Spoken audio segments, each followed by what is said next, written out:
नमस्ते बच्चों। आज हम पढ़ेंगे हिंदी कक्षा 10 की अध्याय 2, जिसका शीर्षक है धनुष भंग।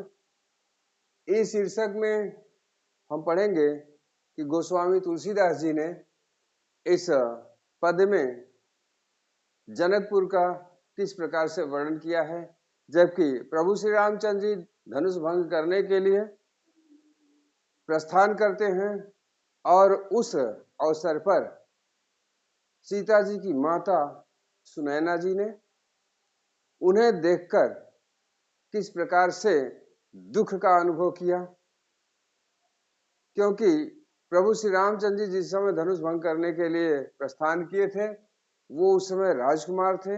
उनकी उम्र बहुत कम थी, देखने में बालक जैसा लग रहे थे, जबकि बहुत सारे राजा जो बलशाली थे, जिनमें रावण और बाणासुर जैसे प्रतापी राजा भी थे, धनुष को उठा नहीं सके और चले गए।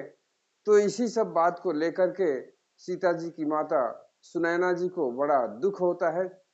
वो अपने सखी से इस विषय पर बात भी करती हैं। तो आइए देखते हैं इस वीडियो में कि सीता जी की माता ने इस अवसर पर अपनी सखी से, जो कि चालाक सखी है, उससे क्या कहा, उसका अर्थ क्या होता है। तो देखिए गोस्वामी तुलसीदास जी, जो कि इसके रचनाकार हैं, क्या लिख रहे हैं। रामई प्रेम समेत लख सखिन समीप बुलाए, सीता मातु स्नेह बस बचन कहे बिलखाए। यहाँ तुलसीदास जी लिख रहे हैं, रामई प्रेम समेत लख सखिन समीप बुलाए, सीता मातु स्नेह बस बचन कहे बिलखाए। सीता मातु, सीता जी की माता सुनैना जी यहाँ अपनी सखियों को समीप बुलाकर कहती हैं, रामई प्रेम समेत लगी। वो जब श्री रामचंद्र जी धनुष को तोड़ने के लिए प्रस्थान करते हैं तो वो राम को बड़े ही प्रेम के साथ देखती हैं। प्रेम समेत लखी, बड़े ही प्रेम के साथ, आदर के साथ देखती है, किंतु बाल रूप श्री रामचंद्र जी को देख के उन्हें बड़ा कष्ट होता है। श्री रामचंद्र जी को अत्यंत ही प्रेम के साथ देखती है, किंतु बाल रूप श्री रामचंद्र जी को देख के बड़ा कष्ट होता है उनको। और इस कष्ट को व्यक्त करने के लिए वो अपनी सखियों को समीप बुला करके कहती हैं कि बचन कहे सीता, सीता मात स्नेह बस, सीता जी की माता सुनैना जी स्नेह बस, क्योंकि श्री रामचंद्र जी से लगाव है, प्रेम है, बाल रूप है इसलिए। और यहाँ स्नेह बस, स्नेह बस स्नेह के वशीभूत होकर के बचन कहे बिलखाए, वो बिलखते हुए, जैसे कि कोई रोते हुए कोई बात कहे, इस प्रकार से बिलखना का मतलब होता है रोना। तो बचन कहे बिलखाए, वो बिलखते हुए अपने बचनों को अपनी सखियों से, जिन्हें वो अपने पास बुलाती हैं, उनसे कहती हैं। तो देखिए क्या लिख रहे हैं तुलसीदास जी। सखी सब कौतुक देखा निहारे, जेऊ कहावत हितु हमारे, को न बुलाए कहे गुरु पाही, ए बालक असठ बल नाही। रावण बाण छुआ नहीं चापा, हारे सकल भूप कर दापा, सो धर्म राजकुंवर कर देही, बाल मराल की मंदर लेही, भूप सयानव सकल सिरानी, सख विधिगति कछु जाति न जानी। यहाँ तुलसीदास जी लिख रहे हैं कि सीता जी की माता सुनैना जी अपनी सखियों को पास बुलाती है तो कहती है, सख सब कौतुक देख निहारे। वो कहती है कि सखियां, जो यहाँ पर हमारे अपने लोग हैं, उनको देख करके ऐसा प्रतीत होता है कि सब यहाँ पे कौतुक देखने आए हैं। कौतुक अर्थात वहां पे क्या क्या हो रहा है, क्या क्या क्रियाकलाप हो रहे हैं, कैसे कैसे लोग आ रहे हैं धनुष को उठाने, हार जा रहे हैं, चले जा रहे हैं, क्या गतिविधियां हैं वहां की, ये सब जानने के लिए जैसे उपस्थित हुए हैं। इसीलिए कह रहे सख सब कौतुक देखा नहीं आ रहे। यहाँ जितने लोग भी हैं उस धनुष भंग के समय जो भी जनकपुर के लोग हैं वो कौतुक देखने आए हैं, कौशल देखने आए हैं, कितने कौशल करने वाले राजा यहाँ उपस्थित हुए हैं। आगे लिख रहे, जेऊ कहावत हितु हमारे, किंतु जो हमारा हितैषी कहलाते हैं, हितु हमारे, जो हमारे हितैषी कहलाते हैं, जेऊ कहावत हितु हमारे अर्थात जो हमारे हितैषी कहलाते हैं, उनमें से कोई भी, कौन बुझाए कहे गुरु पाही, उनमें से कोई भी ऋषि विश्वामित्र को बुला करके ये नहीं कहता है कि ये बालक असेठ बिल नहीं, कि इस बालक को इस प्रकार से हठ करना, अर्थात इस छोटे से बालक को धनुष तोड़ने के लिए हठ करना भली नहीं, अच्छा नहीं है। कोई भी इनके गुरु को बुला करके, इनके गुरु विश्वामित्र को बुला करके कोई भी यह नहीं कहता है कि ये जिस विश्वामित्र के पास आए हैं, जिस विश्वामित्र के साथ ये आए हैं, उस विश्वामित्र के पास जाकर के ये कोई कहे कि जिस राजकुमार को धनुष तोड़ने के लिए उन्होंने भेजा है, उस राजकुमार को ऐसा कार्य करने से रोकें, क्योंकि इस छोटे से बालक को इस प्रकार का हठ करना अर्थात धनुष तोड़ने का प्रयास करना ठीक नहीं है। ये तो एक उपहास उड़ाना है। रावण बाण छुआ नहीं चापा, हारे सकल भूप कर दापा। यहाँ कह रहे कि रावण बाण छुआ नहीं चापा। सुनैना ये बता रही है कि जिस धनुष को रावण और बाणासुर जैसे प्रतापी राजा, रावण और बाणासुर जैसे बलशाली राजाओं ने छुआ तक नहीं, हारे सकल भूप कर डापा। सकल भूप और यहाँ उपस्थित जितने भी राजा हैं, वो सारे के सारे राजा जिस धनुष को उठाकर हार गए, किंतु हिला तक नहीं, जिस धनुष को संपूर्ण राजा जो यहाँ बैठे हुए हैं उठाकर हार गए और हिला तक नहीं, सो धन राजकुमार का दें, उस धनुष को छोटे से राजकुमार को तोड़ने के लिए दिया जा रहा है। यह तो बड़ा ही विचित्र कार्य है। ये ऐसा विचित्र कार्य है जिसे देख करके ऐसा लगता है कि बाल मराल की मंदिर ले, कि हंस के छोटे से बालक को अर्थात हंस के बच्चे को मंदराचल पर्वत उठाने के लिए दिया जा रहा है। बाल मराल की मंदिर ले ही हंस के छोटे से बच्चे को मंदराचल पर्वत उठाने के लिए कहा जा रहा हो, तो क्या हंस का छोटा सा बच्चा जो अभी शिशु रूप है मंदराचल पर्वत उठा सकता है? तात्पर्य कि वो बताना चाह रही हैं कि जिस प्रकार से हंस का छोटा सा बच्चा मंदराचल पर्वत नहीं उठा सकता, उसी प्रकार से श्री रामचंद्र जी जो कि अभी बालक हैं धनुष को नहीं उठा सकते, धनुष भंग नहीं कर सकते।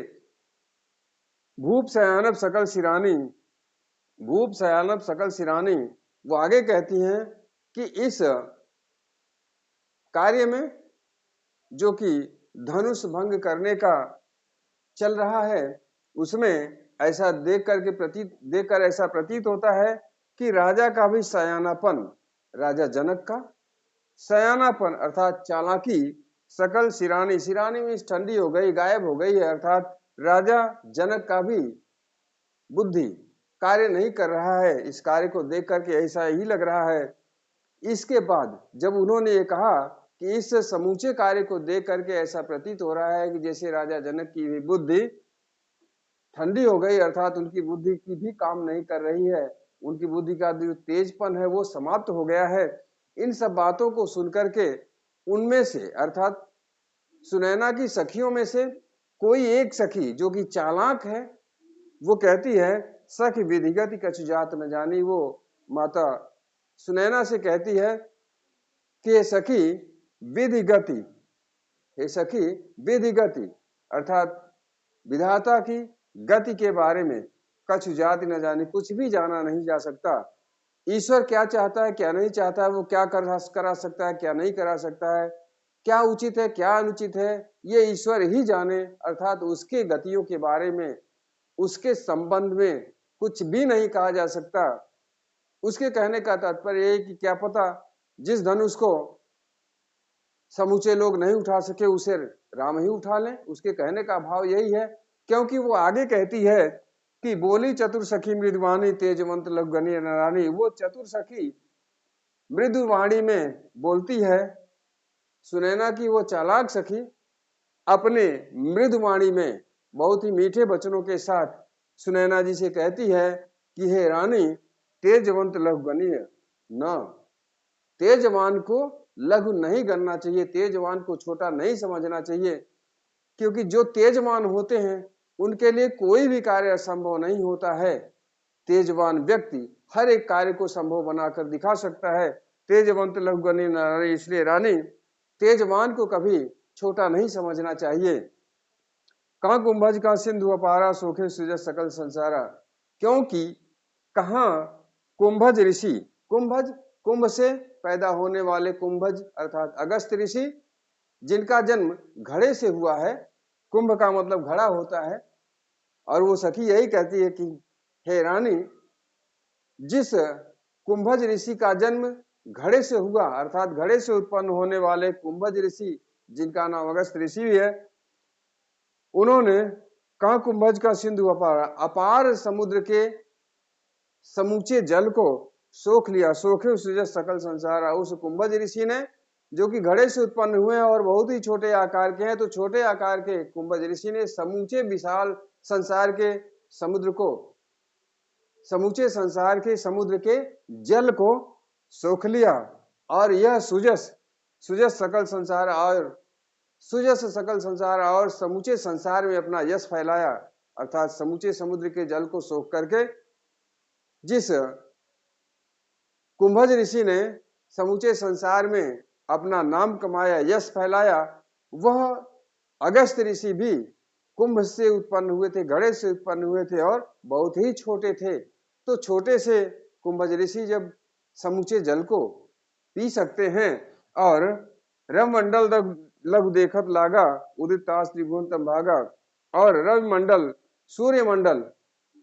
सूर्यमंडल देखने में छोटा लगता है, सूर्यमंडल देखने में अत्यंत ही छोटा लगता है, किंतु उसके उदय होते ही त्रिभुवनतम, तीनों लोकों का अंधकार भाग जाता है, अर्थात समाप्त हो जाता है। वो सखी ये बताना चाहती है रानी से कि हे रानी,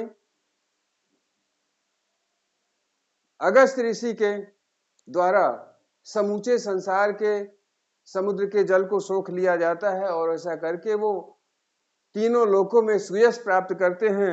और सूर्यमंडल देखने में बहुत ही छोटा लगता है, किंतु सूरज के उदय होने से तीनों लोकों का अंधकार अगर दूर हो सकता है, तो ये आगे कहना चाह रही है कि जो राम देखने में छोटे से लग रहे हैं, वो धनुष को भी उठा सकते हैं, धनुष को भी भंग कर सकते हैं।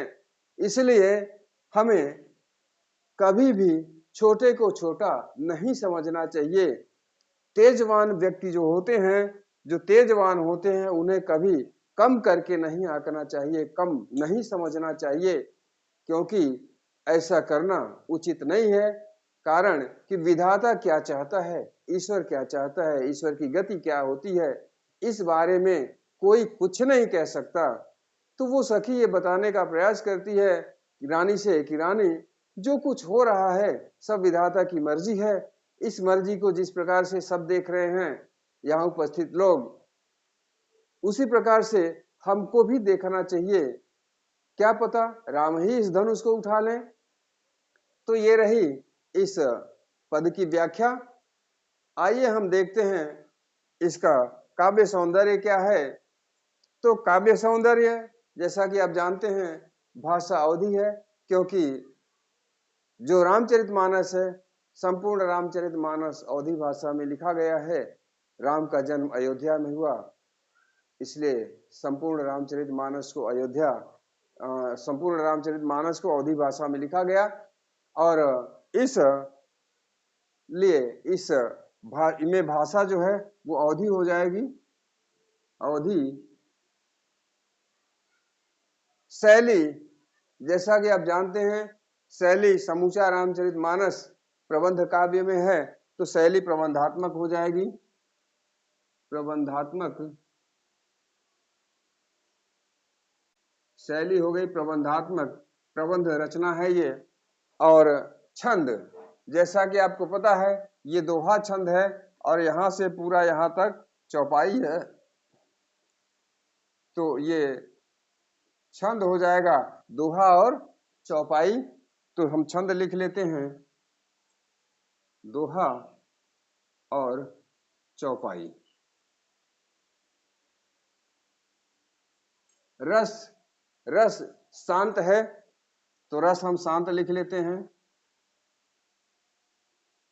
और अलंकार, इसमें अलंकार संपूर्ण पद में अलंकार है अनुप्रास।